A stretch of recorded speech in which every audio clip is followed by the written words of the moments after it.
Well, I was a very serious Muslim for most of my life. I took Islam seriously. I had this notion that what's true is true for everyone, not true for you or true for me. Most Muslims don't believe in this relativistic idea. What's true should be believed, what's false should be rejected. And I thought Islam was true. And so I began to talk with everybody about it.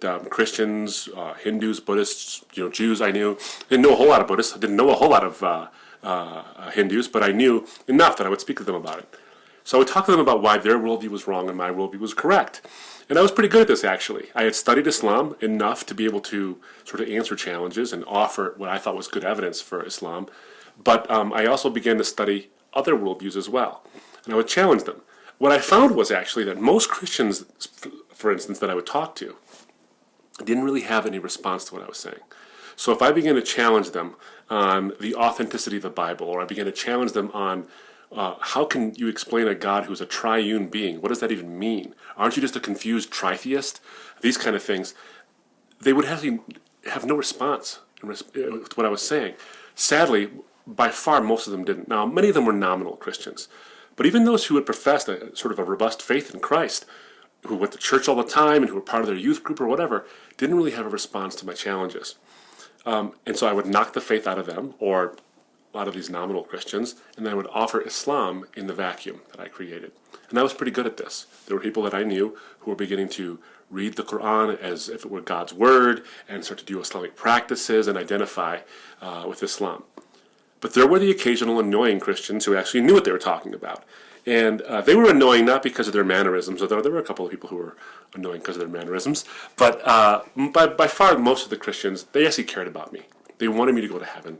I wanted them to go to heaven. So I didn't want them to believe in Christianity. I thought that the gospel would lead them to go to hell because of these blasphemous ideas like the Trinity and the Incarnation and the crucifixion of Jesus and all these things.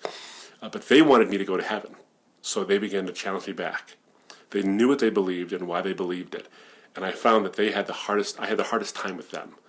But I also had the best conversations with them. Those were the fun ones. So I began to talk with them about these things, and I began to study Christianity. A lot of different worldviews, but Christianity specifically. I minored in comparative religions in undergraduate, and I was taking all these courses and reading all the books I can on comparative theology, the authenticity of the Bible, and these kinds of things. And there were two guys, Dave and Pete. Dave and Pete were two Baptist guys who were going door to door at the University of Michigan in Ann Arbor, talking about Jesus. They're going to the apartment complexes, knocking on the doors and saying, hi, can we talk about Christ? And, Ann Arbor is a lot like, Berkeley, California. It's a lot of liberalism, a lot of sort of Christian sentiment there. And they get the door slammed in their face, or they get ridiculed, or they get laughed at, or whatever it was. But they came to my door. It was a different story. I was like, oh, hello. Come on in. Enter my parlor, as it were. And Dave and Pete, those two Baptist guys. Dave was real tall, basically had no hair. Pete was real short. Pete was real tall. Dave was real short. Like a walking number 10, like this. They were great guys.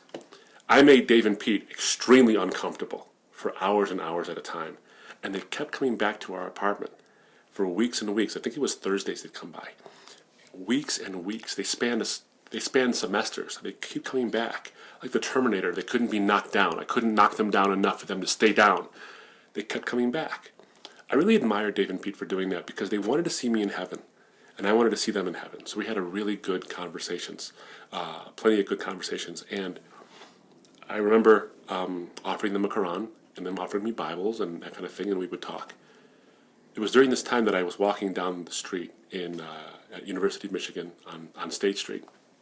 And there were these Gideons handing out Bibles in the corner, and these little green Bibles. And I snatched one out of the Gideon's hand, and I started trying to convert him to Islam. This is a corrupt book, blah, blah, blah. It didn't work. He didn't convert to Islam. But I had a Bible with me. Took it back to my apartment, and I was reading it to find a hole, to find a flaw, to find a contradiction that I could finally show Dave and Pete. This is a problem with your Bible, and you need to see it. And maybe that will keep them down. And when they're down there, then I'll offer them Islam as the way to bring them back up. Well, I was reading my Bible, or this Bible, again, not to believe a thing it said. Nothing that it said. I didn't want to think that this is God's truth. It was once God's truth, but became corrupted. Muslims believe that Islam teaches that the Bible was once God's word, but became changed over time. And the Quran, the holy book of the Muslims, came to fix all that. So I believe it's a corrupt book that can't be trusted. But then I'm reading this book to find a flaw in it, and I came across a passage that really shook me up. You see, for years I've been asking Christians, why are you a Christian? My opening question would be like, why are you a Christian? And they would largely say tradition. I was raised that way. I was born, in a Christian home or whatever. We go to Christmas and Easter services at the Presbyterian church on the street, so I guess I'm a Presbyterian. And so I have a follow-up question. Is that a good enough reason to trust your eternal soul to this worldview because somebody else believes it, because your parents believe it? Tradition? And I still think that's a bad reason. But John the Baptist's words were there in Luke chapter 3, verse 7. And he says to those who were coming to him to be baptized, who told you to flee from the wrath to come? Meaning God's judgment. And then he says, think not to say to yourself, you have Abraham as your father, as if that would save them from God's judgment. For I tell you, God can raise up sons of Abraham from the stones. And it hit me. I have been asking Christians, why are you a Christian? And they said tradition. And I said, that's not a good enough reason. Truth is more important. And John the Baptist was saying the exact same thing. Truth trumps tradition. All the times I'd ever asked a Christian, why are you a Christian? They never asked me, why are you a Muslim? I had found all these evidences and reasons to justify my faith in Islam, but I realized something. Sitting there in that chair with John the Baptist, over the 20 centuries it took for him to tell me that, through the power of the scriptures, why are you a Muslim? He asked me that. Is it because of tradition? And I realized that's the main reason. It's because I have to be. I found all the evidences for why I should be, but the real reason was I had to be. So with that slight shift in my thinking now, I wasn't just going to start swallowing everything everybody ever told me about Islam or Christianity. I was going to take it and say, is this stuff true? Or is this stuff false? When Muslims criticize Christianity, are they right or are they wrong? When Christians talk about Islam, are they right or are they wrong? What is the truth here? So I began to look into it. That's when I began to see the evidence. Actually, the evidence came right out of the holy book I had trusted my whole life, right from the Quran itself. See, I had believed that the Bible was once God's word, but became corrupted. But the Quran says, in chapter 5, verse 47, just to name one instance, the Quran says, let the people of the gospel, meaning Christians, judge, present tense, by what God has revealed in the gospel. And those who don't judge by what God reveals, they are among the evildoers or the rebellious. So here's the problem. If the Bible was corrupted and the Quran came to fix the corruption, why is the Quran telling Christians to judge by the Bible? Why is it saying that? If it's corrupted, you can't do that. So I began to look into this and say, oh my goodness, if the Quran affirms the Bible, then the Bible can't be wrong because the Quran's not wrong. But the Bible and the Quran seem to contradict each other. So that's a serious problem. It's what Al Gore calls an inconvenient truth.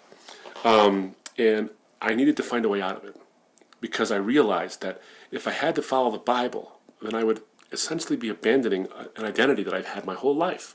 I was a good Muslim. I was somebody other Muslims looked up to. I was an evangelist for Islam, for heaven's sake. And I didn't want to do that. Somewhere inside me, I knew that was the price I'd have to pay. Not consciously, just somewhere inside. Well, as I began to study the evidence more and more, and I began to see the credibility of the gospel, it was bothersome. It was not a welcome thing for me. So I said, if the Quran and the Bible sort of talk, the Quran refers to the Bible as God's word, and they sort of contradict each other. Maybe they shouldn't. Maybe it's Christians and Muslims who have had centuries of misunderstanding, and I'm the one who's going to find the common ground. So I began to try to do that, essentially to syncretize the Quran and the Bible. And why? Not because I thought there's some truth to it, but because I didn't want to face the consequences of what a decision would mean for me. So I tried that for a while, to get them to mesh and syncretize. But I began to realize something. In Mary Shelley's Frankenstein, the doctor, of course, is named Frankenstein. The monster has no name. Dr. Frankenstein wants to create life, so he takes dead things. He takes parts of dead things, sews them together, runs a current through it, and voila, he's got life. But it's interesting is the monster doesn't even know its own name. It has no identity, and it hates itself, and therefore hates everyone else who's got an identity. And it goes on a kill-crazy rampage. It results in death. That's what I was doing. I was trying to take Islam and liberal Christianity, things that have no life in them, sew them together to create something that does have life. And what I created was a Frankenstein's monster of a faith. And so I tried to do that for a long time. I began to see that it's impossible. So along this time, some friends invited me to church. And I said yes for some reason. Who knows why? So invite your friends to church. That's the lesson here. I got up that morning early. And I had my Bible out and I had my Quran out. And I had them sticky tabbed and color coded where they disagreed. I was trying to make one of those disagreements completely wash away. And without too much rationalization, something that I could say, that's a firm agreement on an important issue. And I couldn't do it. I got up early that morning to get one of those things resolved. Because I didn't want to go to that church feeling like I couldn't do it. But I couldn't. So they came in the morning, they got me. I'm a talkative guy, so it's not like I'm the kind of person who gets in a car and I'm quiet. Well, I was that morning. And my friends asked me, what's the matter? What's wrong? I said, it's early in the morning on a Sunday and you guys got me up to go to church. We should do something fun. Let's get out of here. No, you said you went to church. You promised. I said, okay, fine. I'll go to church. So I go. I remember everything about that church service. Everything about it. I had that experience that a lot of Christians have, where the pastor is talking to you, only you. No one else in that room matters. He read your Facebook posts. He broke into your email account. I don't know what he did, but he's got your number. He's talking to you. And normally it's very, very convicting and uplifting because you walk out of there changed and convicted that you got to do something for God, at the end of that kind of a thing. That happened to me that day. But it wasn't uplifting. It was condemning in a sense. Because here's what the pastor said. He said, God has been leaning on the door of your life for your whole life.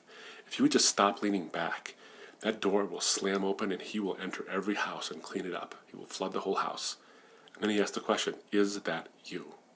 And I knew it was me. I knew it was me. And that made me upset because I wasn't willing to undergo the consequences. I wasn't willing to experience the consequences of a decision for Christ. So I walk out of that church service, again, pretty quiet, and I start to hunch over and sob openly in this parking lot. And I begin to sit down and because I feel this weight on my shoulders. I close my eyes and I can see this vision of myself holding up these two enormous books, the Quran and the Bible, like I'm Atlas or something, and they're crushing me. I couldn't hold up the burden anymore.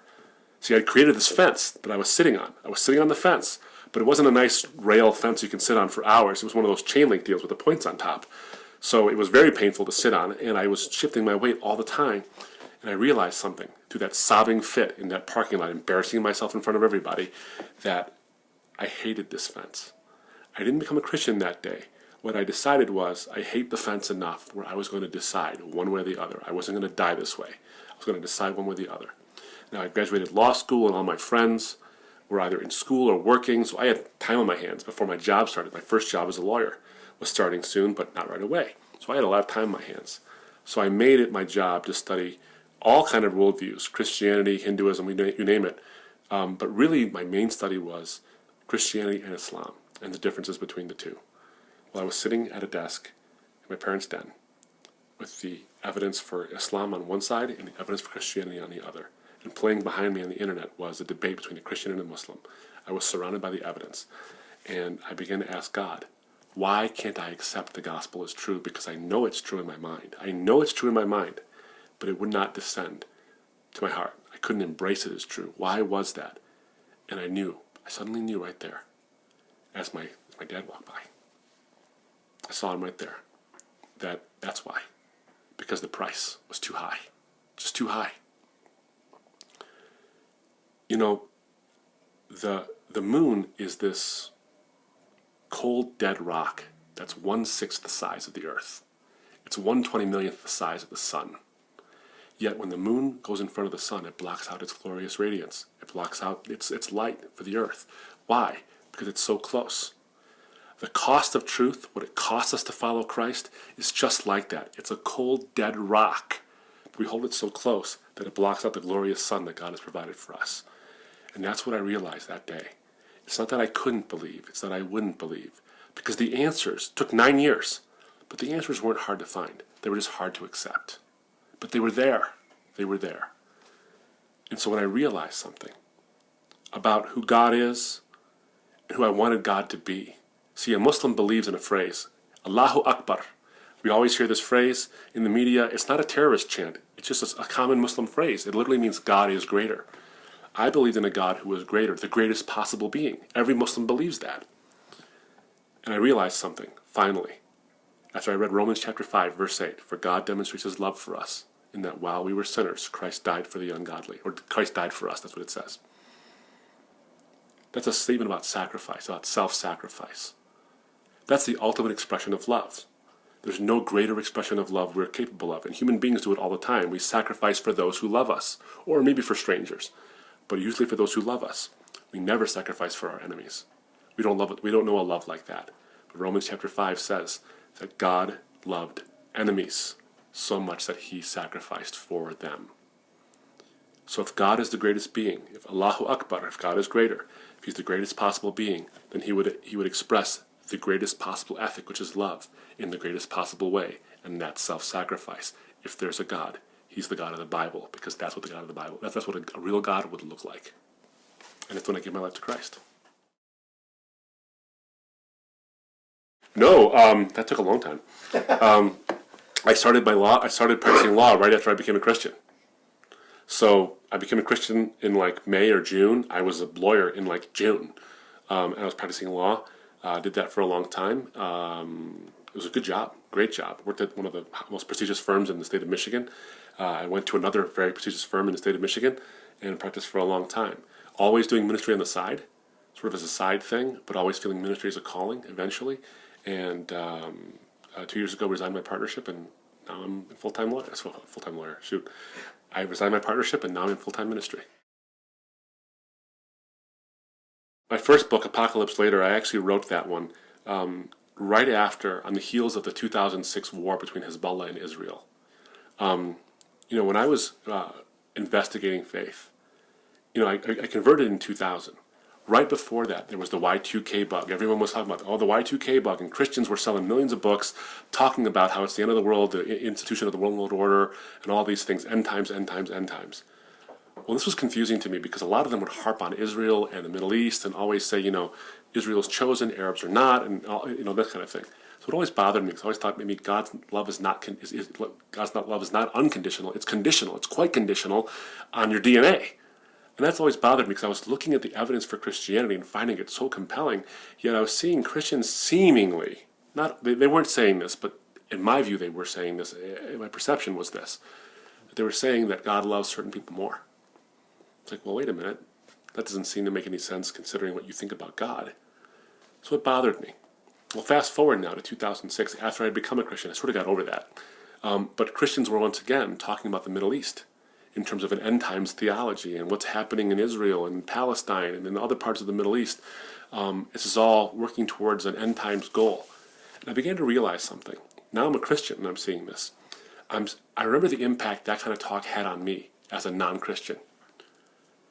And I know plenty of Jews who have a negative view of Christians because of their end times theology. They think, you love Israel, but only because it serves your end time theology. Now, I wasn't trying in the book, and I certainly tried as hard as I could to steer away from criticizing one end times theology over another. That wasn't the point. The point was that when it comes to outsiders, we need to stay away from that debate. The debate should stay in the house, but the debate shouldn't get so loud in the house that the neighbors hear. And the neighbors are hearing. And they're not hearing the gospel. They're hearing the wrong, they're stumbling over the wrong block. The gospel's a stumbling block. Have them stumble over that one.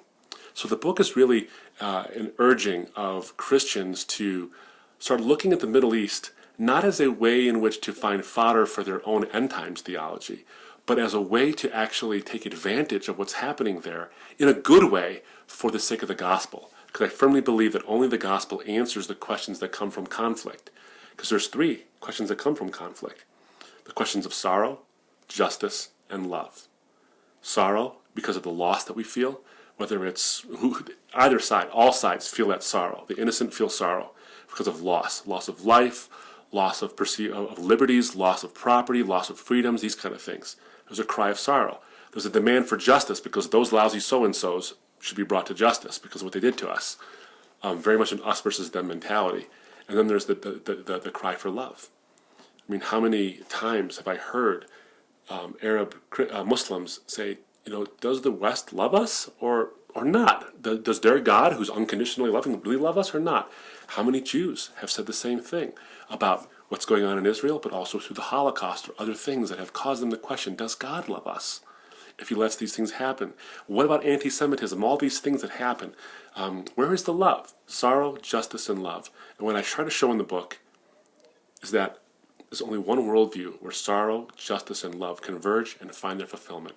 And that's the cross, where Jesus feels the intense sorrow, having felt the wrath of God for the sins of the world, to satisfy God's justice because he loves us. And that's what the apologetic in Apocalypse later is all about. The Quran doesn't really have very much structure and contour. In fact, it's often been called a contextless book because, and one scholar actually said every fifth sentence doesn't make sense. Not because it's in literally gibberish. That's not what he's saying. He's saying that if you look at the Quran, there's a bunch of laws, and then bam, it launches into a story that sometimes illustrates what the laws are about, but sometimes doesn't. It just goes into a story, and then back to prose or back to law or whatever.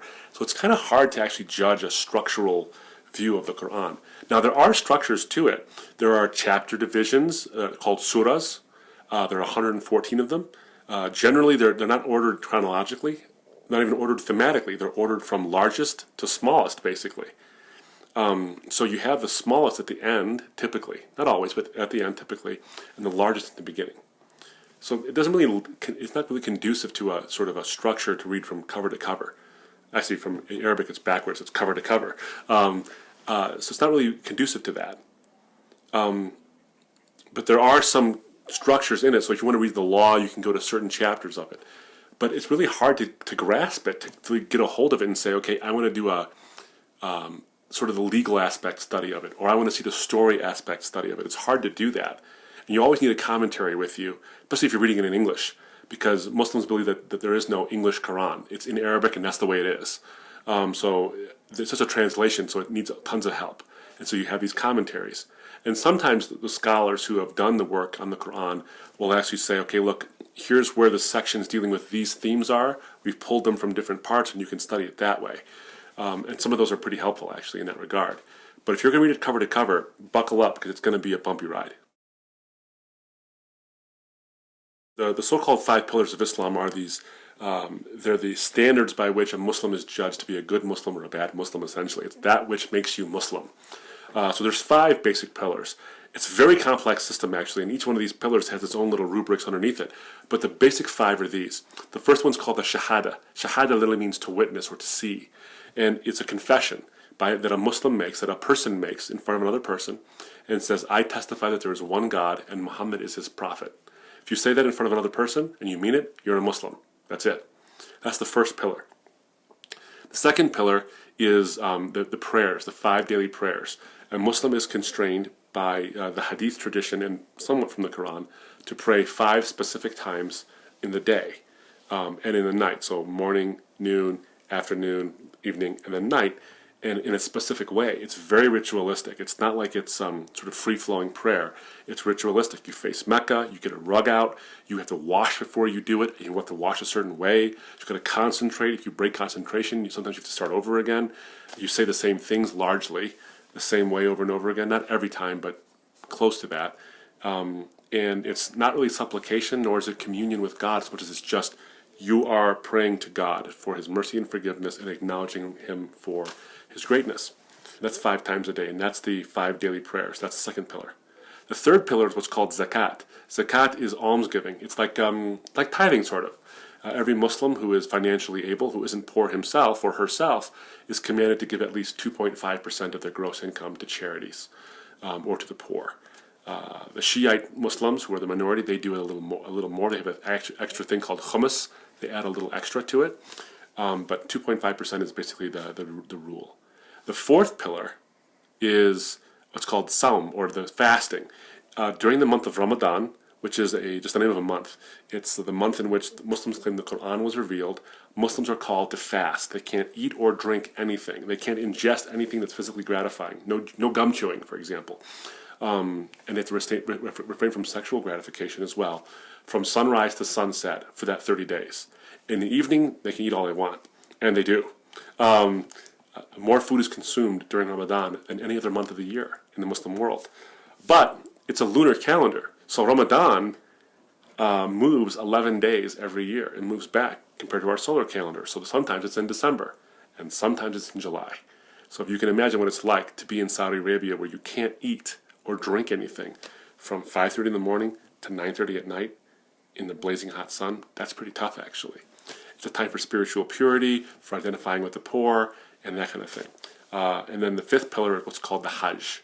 Hajj is the pilgrimage to Mecca. Every Muslim who is financially and physically able is required to make at least one pilgrimage to Mecca where they circumambulate the Kaaba in the Grand Mosque. It's this big black cube. Most people have seen this on the news or in some sort of media piece where there's a big black cube and the Muslims circumambulate it. Millions of Muslims come to the Kaaba at a specific holiday and they worship God at this area. They do a lot of other things too, like they go to this one stone, they think they represent Satan, and they cast stones at it. They do a lot of other things as well.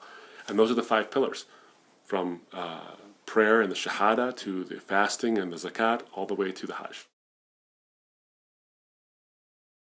Now, Jihad is sometimes called the 6th pillar of Islam. Jihad is an Arabic word that literally means struggle. Doesn't mean war. Doesn't mean holy war. It means struggle. There's 2 kinds of jihad. There's the greater jihad, according to Islam, which is the jihad against the self. It's the inner struggle. The struggle against, if you're addicted to pornography, to dealing with pornography. The struggle against lying or to try to maintain an integrity, to be compassionate to the poor and these kind of things, and to strive against greed. That's the greater jihad. The lesser jihad is the one we're more familiar with, the idea of holy war. Muslims are commanded in the Quran to give of their property and of their person to fight in God's cause. Now, many Muslims believe that it's a defensive thing only, but a lot of Muslims, and I shouldn't say most, by far most Muslims are not jihadis. They're not sitting around, hiding in dark corners, twisting their mustaches, thinking of ways to blow up airports. They're not doing that. But there are some who are. Clearly, we see that in the world. We can't be naive about that. And that is the idea that you fight the infidel, you fight the non-Muslim until they either submit and become Muslims themselves, pay a tax called the jizya tax, or the third option is death. And that's what jihad is. By far, most Muslims don't actually ascribe to the second jihad. They really ascribe to the first jihad. And most Muslims don't even want to think about that. Really, they're just peaceful people who just want to live their lives and move on. Growing up as a Muslim, especially an Arab Muslim, I heard this thing, talk about religion or politics, and I was, what else is there to talk about? I mean, my goodness, the most important things in life are these things. You're not going to talk about this? Okay. Well, the first thing I would do is form genuine relationships. Don't form a relationship for missionary purposes. I had my missionary caseworkers that I thought, my friends, they're my missionary caseworkers, and I knew it. But form a genuine relationship. If they never convert, stay their friend. Just do that. See what you can do. One of the benefits to Muslim evangelism is the food. Take advantage of that. They're such hospitable people. They love to shower you with food. They'll give you the shirt off their back. They're incredibly hospitable people. So enjoy that and be hospitable back. Form a real relationship. But next, realize something. They're not made of porcelain. They're not going to shatter the minute you throw a barb their way. They're okay. They might get loud, but that's part of the culture. I mean, my culture is loud and expressive. I mean, I'm Mediterranean. That's what I do. I get loud and expressive. I'm not mad. I'm just loud and expressive. But they're not afraid to talk about these differences. They recognize them. Now, some will say, we all believe in the same God and all these things, and that's something that they say. But they will eventually recognize some very fundamental differences. I think as a Christian, what you can do is when you form a relationship with a Muslim, or even if you don't have one with a Muslim, you just want to, you're sitting next to them on the bus or something like that, and you want to talk to them about something, and maybe they wear the scarf. So if you're a woman and you see a woman wearing a scarf, ask her, why do you wear that? See where it goes from there. Ask them questions. Share the culture. Be interested in the culture. Be interested in the religious faith. And then you can ask the question of a Muslim. It's almost so easy, it's almost silly that I'm going to say this. What do you think of Jesus? Because they have an opinion. They have a strong opinion about Jesus. Because they believe he was a prophet. They believe he was sinless. They believe he was sent by God. They believe he was the Messiah. What they mean by that is something different, but they believe that he was born of a virgin. They believe these things about him. So we have a commonality, Yet we squander this by hiding behind the idea we can't talk about politics or religion. Sure we can. They love talking about it. So while our maybe secular friends don't want to talk about religion, our Muslim friends definitely do. And it's a great way to have a real, good, honest, and fun conversation. It's sprinkled throughout the Quran. You see all throughout the Quran. You see it in chapter 2 of the Quran. Lots of references to Jesus and to the prophets of old. You see it in chapter 5 of the Quran. In fact, some of the most compelling things about the gospel and the Torah are in chapter 5, talking about how Jesus was sent and he came with a book that confirmed the previous scriptures, and the Quran confirms those previous scriptures as well. You see that in chapter 5. Chapter 3 has some mentions of him as well. Chapter 19 of the Quran is called the Surat Maryam, or the chapter about Mary. It goes into the virgin birth stories. So there's plenty of places. It's hard not to find one, actually. There's lots of places. Josh was coming to the Dearborn International Arab Festival. A lot of missionaries were coming there, but Josh heard about it and said, what a great way to share the love of Christ with Muslims. So he came and he had a meeting with a lot of the missionaries who were already working there. One of the things I admire about Josh is he doesn't do what a lot of other ministries do. They just come in and say, whatever you're doing, I don't care. I'm going to do what I want to do. A lot of them do great work, don't get me wrong. But Josh had a meeting with the missionaries and in the churches who were already actively working with the Muslims in the area and said, what are you doing? Here's what I plan on doing. Do you think it will help? And if it doesn't, I don't want to be there. I don't want to mess it up. So we had a breakfast, and I first met Josh McDowell that way. I handed him a copy of my first book, actually, realizing he gets handed a lot of things I'm not going to hear from him again. And I actually handed him a little press kit about my ministry. Again, realizing he's not going to read this thing. So much to my shock, 6 months later, maybe 4 months later, I get an email from Josh McDowell saying, I'm going to be in Dearborn. Want to have lunch? Yes, I do. So we had lunch, and we hit it off. And sort of an aside, my wife, we were going in the full-time ministry, and my wife said, all right, we're having a fundraiser. We need a keynote speaker who can be a draw.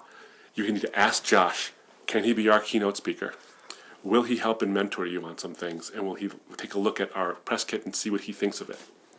So I walk into this Arabic restaurant in Dearborn, and there's Josh McDowell sitting there in shorts and a really bright colored shirt. Surprise, right?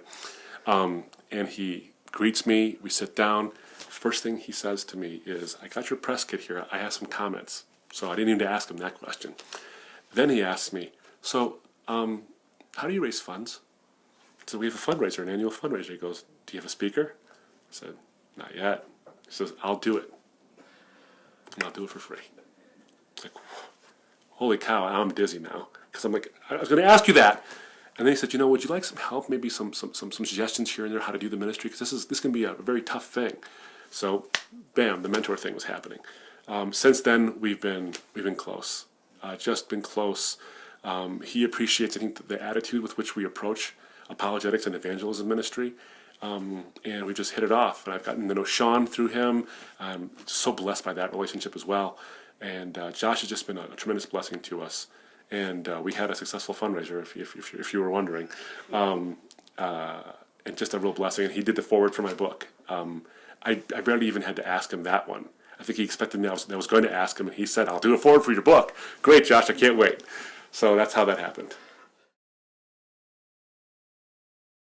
So the book came about, I was asked to do a series of talks on competing worldviews for a really large church in Michigan. They said, can you do some talks on different religious worldviews and non-religious worldviews? Just talk about 3 different worldviews and compare them to Christianity. So I started to do that.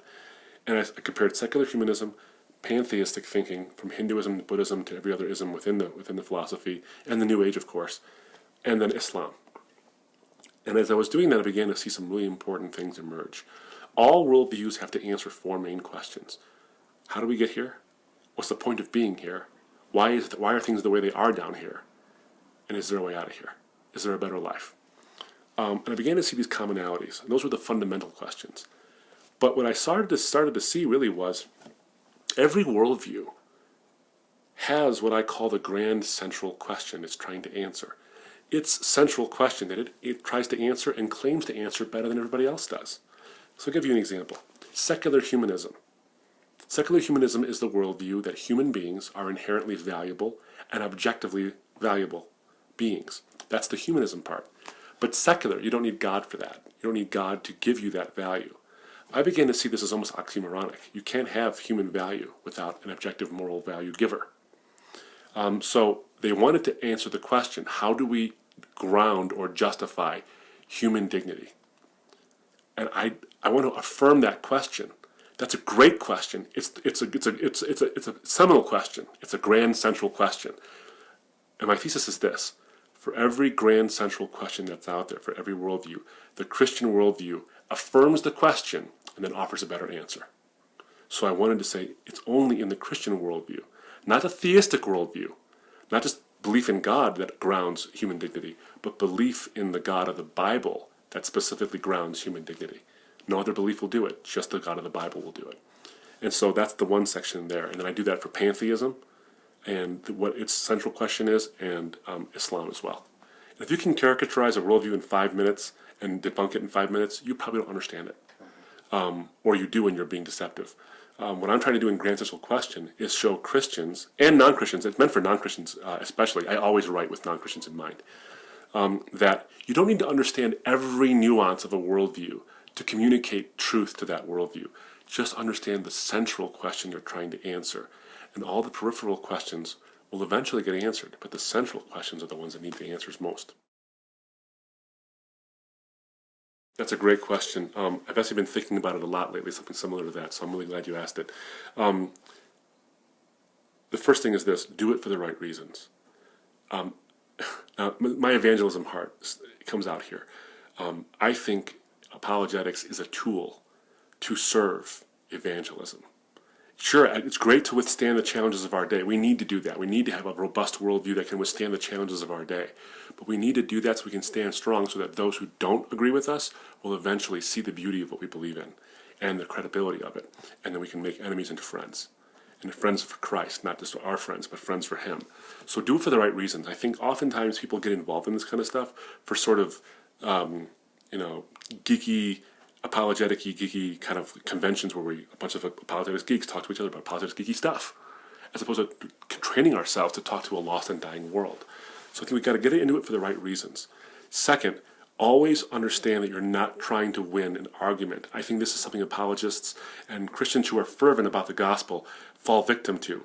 I try to stay away from this all the time. It's hard. It's very hard. Even now, I've been doing this for a long time, and I still try hard to remember I'm trying to win the person, not the argument. If you're trying to win the argument, well, then you're doing it for the wrong reason. But if you're trying to win the person, well, you're doing it for all the right reasons, and the Holy Spirit will be there for that. So that's a second thing. And the third thing that I think we have to understand is this is an endeavor that is a mind-heart bridge. I think sometimes we can make it too heady. Like if we just have the right argument, just the right persuasive articulation of what we believe or whatever it might be, that somehow they'll just see the beauty of the argument, they'll see the credibility, and then bam, they'll convert. There's no magic bullet like this. Not at all. Because we don't realize the price of truth. And if we see that and we see the heart component to it, I think we'll get a lot farther than we've been getting. We've been answering a lot of questions, but not answering a lot of people. Something interesting, because Colossians chapter 4, verses 5 to 6 is now sort of the guiding verse for my apologetic.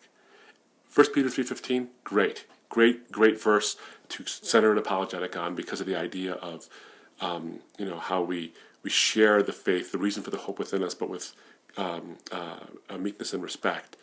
But at the same time, I think there's something missing from, we just take that and say, just argue nicely.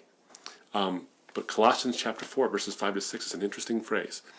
What Paul says there is, be careful how you walk towards outsiders, making the best use of the time. Let your speech always be gracious, seasoned with salt, so that you may know how to answer each person. He doesn't say how you ought to answer each question, because questions don't need answers. People need answers. Remember something, you're not in the question answering business, you're in the people answering business. And that's what this is about. So those are the three things I think an apologist should really keep in mind, is that it's mind-heart, it's people-based, and it's all to serve God and glorify His Son. some really great stuff to begin reading on. I think is some of the introductory level stuff that will get you to get some of the more meaty stuff. So a book like The Case for Christ for Lee Strobel, excellent book because it goes into a fully orbed view of who Christ is. The Case for Faith by Lee, another great book. It's another great book that's written by Mark Middleberg called the 10 Questions Christians Hope No One Will Ask, with answers. Great introductory stuff for apologetics. Anything C.S. Lewis ever wrote. Excellent stuff. And I can't think of one person who would disagree with that. Anything he ever wrote. Ravi Zacharias' books, also excellent reading. He does a great way of taking the tough questions and making them pliable for the tender-hearted. And I think that's what we have to do as for an apologetic. So stuff that Ravi Zacharias writes. For some of the more rigorous, sort of logical thinking, how do we get through this stuff kind of thing, I think in the philosophical views, William Lane Craig stuff, whether it's Reasonable Faith, his introductory book, or On Guard, great stuff. For the more rigorous-minded, you have quite the hefty tome by William Lane Craig and J.P. Moreland called Philosophical Foundations of a Christian Worldview. That's a slugfest. You've got to get through that, but it's worth every minute you spend. So I would recommend that as well. On other world religions and other worldviews, a book by James Sire called The Universe Next Door, also a great book on this kind of thing. So there's great books out there. There's some great websites as well. I think of str.org, Stand to Reason's website, great website. Our website's embracethetruth.org, got some stuff there. Just really some really brilliant stuff to get you going. I think beyond a ministry like Summit, the Summit Oxford programs, these are great places to go where you'll have a nurturing atmosphere that's still challenging. You'll have that. I think these are great places to go to. But there are institutions of higher learning that are just really, honestly, doing such great work. They're challenging. They're not pushover places. They're not, oh, you're a Christian, therefore it's going to be easy for you. It's going to be tough, actually, for you. I can think of a couple. Biola, of course, University, of course, with their master's degree in apologetics, but also just their undergraduate curriculum was a nice way to get centered on this. Liberty University has got a PhD in apologetics now as well. Houston Baptist University has some great faculty there. On the undergraduate level, Lee Strobel's there, Mary Jo Sharp, Mike Lacona, some of these really big minds. And then where I'm teaching now as visiting professor at Oklahoma Wesleyan University. Oklahoma Wesleyan has now opened the Josh McDowell Institute for Christian Thought and Apologetics. And the undergraduate level is exposed to this, but they're actually forming with William Lane Craig a master's curriculum in apologetics. So I'm going to be a part of that, and of course William Lane Craig stuff is top flight. So you're going to get a master's degree program at Oklahoma Wesleyan University as well. So there's great options out there. There really are some great options out there for anybody who wants to take this and go to a higher level. You don't need a passport to be a missionary anymore. Some of the best ways to actually get engaged in cross-cultural missions is to break out of the sort of Americanism of it's our way or no way kind of a thing. Walk across the street, go across to the cubicle, go to the locker next to you, whatever it is, and ask a foreign person a question about their heritage. Or better yet, learn one word in their language. I'll tell you want to be a rock star among Arabs, learn how to say hello. I'll teach you right now. Marhaba. If you learn how to say marhaba, they'll be like, marhaba, oh my goodness, and they'll give you free food. It's great. It's cross-cultural missions. You've taken an actual interest in who they are. Not for the sake of conversion, but for the sake of who they are. So learn some of the language. Ask them a question. Say, I'm really curious about this. Or I've heard you're really hospitable people. Why is that important to you? Just engage in that. And then invite them to your house. I think oftentimes, a lot of times, people are afraid they won't come to my house because it's too Western or I don't serve the right kind of food or whatever it is. So walk up to them. If you get a relationship with them and say, hey, we're going to have dinner at my house. Do you eat certain kinds of foods? If you do, I'd be happy to accommodate that. I'd love to see how we live. And then they might reciprocate and they invite you. By the way, when they invite you, and they're going to, say yes. Go. And by the way, when that weird food's in front of you, just eat it. I mean, honestly, just eat it. Just do it. You might love it. You might love it. You might not, but be polite. But there's great ways to engage in this kind of stuff. It's just show a genuine interest in the person and in the culture that they come from. So for Epiphany dawned on me was a friend of mine was going to the Lebanese restaurant. in a town called Royal Oak in Michigan, and he was like, "Man, I want to break through with these guys and just get them to, I'm not just a customer. I want to get to know them better." He said, "What can I do?" I said, "Learn how to say marhaba. Learn how to say hello. Say marhaba. So when they walk in, say marhaba." And they go, marhaba! And they're going nuts, and then all of a sudden, when you go over there, they'll give you free sandwiches. And he said, I'll tell you what, I can get a free sandwich out of it, but I got free fries with my meal. I got free falafel. It came with it. So, yeah, man, they feel isolated in this country sometimes. Like, we have to be us, and they have to be them. But when you see, like, a mixing of it, man, they turn around. They turn around in so many ways. It's not a magic bullet, but it certainly gets you farther than, let me talk to you about the four spiritual laws. Okay, but how about first you get to talk to them about who their kids are?